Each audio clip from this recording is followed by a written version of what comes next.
New ইয়র্কে ছিলাম যখন লরেন ওয়ালশ নামে আমাদের একজন পাঠশালার মাস্টারও ছিলেন। ওনার সাথে আমি আলাপ করছি, তখন আমি জানতাম যে এরকম একটা মিডিয়া ফ্লোটিলা হতে যাচ্ছে, কিন্তু তার সাথে আমার সরাসরি যোগাযোগ ছিল না। সে বলল আমার একজন আছে যার মাধ্যমে হয়তো যোগাযোগ করা যাবে। তখন হুবাইদা আরাফের এটা বোধহয় 23 তারিখে, 24 তারিখে উনি হুবাইদা আরাফের হোয়াটসঅ্যাপটা দিলেন। আমি হুবাইদাকে লিখলাম। সে তখন জিজ্ঞেস করলো, প্রথম তুমি কি করে জানলে? আমি জানালাম, আমার পরিচয় দিলাম। তারপরে 24 তারিখেই অন্যদের কিন্তু বাছাই করা অনেক আগে হয়েছে, আমি একদম শেষ ব্যক্তি যাকে ইনক্লুড করা হয়েছে। তখন সে বলল তুমি 28 তারিখের মধ্যে ব্রিন্ডিসিতে পৌঁছাতে পারবে কিনা। আমি তখন দেখলাম কোনো, কিন্তু তার আগে আমি সিদ্ধান্ত নিয়ে ফেলেছি আমি যাব, এবং রেহনুমাকে আমি জানালাম যে আমি যাব। তখন তো আমার যোগাযোগ আছে। ও একটা ছোট্ট উত্তর দিল 100%।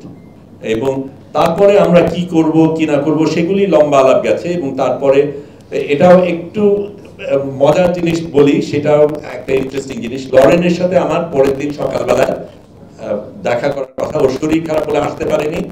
আমি নিউ ইয়র্কে যখন হেঁটে যাচ্ছি, তখন রাস্তা দিয়ে এক ভদ্রলোক বাংলাদেশি, উনি আমাকে দেখে চিনে ফেললেন এবং উনি ইশারা করলেন কথা বলতে চাই। আমি বললাম ভাই আমার খুব ব্যস্ত, এখন পারবো না। আমরা নম্বর যোগাযোগ করলাম। উনি তারপরে বহুবার আমার সাথে যোগাযোগ করতে চেষ্টা করতে পারেননি। ওই দিন লরেন্ট না থাকাতে তাকে আমি সময়টা দিলাম। সে এসে, আমি তখন ট্রাভেল এজেন্টের সাথে যোগাযোগ করছি কি করে আমি ওই জায়গায় অত তাড়াতাড়ি পৌঁছাবো।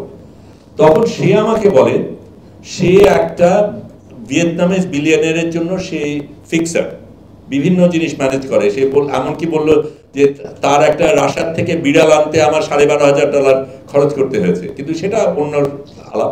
তো সে বললো আমি তো জানি কি করে করতে হয়।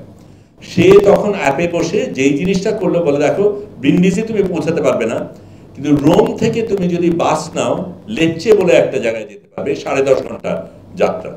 তা আমি ওইটাই করলাম। তার আগে আমি ব্যবস্থা করতে চেষ্টা করবো যাতে রোম পর্যন্ত পৌঁছাতে পারি, কিন্তু একটা হলে আর একটা হবে, সেটার বিলাসিতা আমাদের নাই। তখন কেটে ফেলে তারপর আমি অন্য এই টাইমের মধ্যে আমাকে রোমে পৌঁছানোর ব্যবস্থা করবো।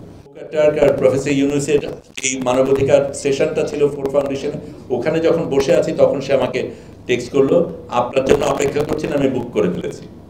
কাজে সেইভাবেই হলো। এবং আমি নিউ ইয়র্ক থেকে আমান হয়ে, দোহা হয়ে, ঢাকায় পৌঁছে এখানে আমাদের সাথে কি হবে, এতদিন থাকবো না, কিভাবে চলবে, এগুলির প্রস্তুতি নিয়ে আবার প্লেন ধরে রোমে গেলাম এবং প্রেস কনফারেন্স করে রোমে চলে গেলাম। রোমে গিয়ে ওখানে তারপরে 5 ঘন্টা অপেক্ষা করে রাতের বাস ধরে সকালবেলা লেচি পৌঁছালাম। সেখান থেকে আরেকটা বাস নিয়ে আরেকটা ট্রেন ধরলাম, সেই ট্রেনের পরে আরেকটা বাস নিয়ে তারপরে 20 মিনিট হেঁটে অত্রান্ততে যেখানে ওদের মহড়াটা ছিল, সেটা 29 তারিখ সকালে পৌঁছাতে পারলাম। আমার 28 তারিখ রাতে পৌঁছানোর ওইটুক গ্রেস তারা আমাকে দিয়েছে।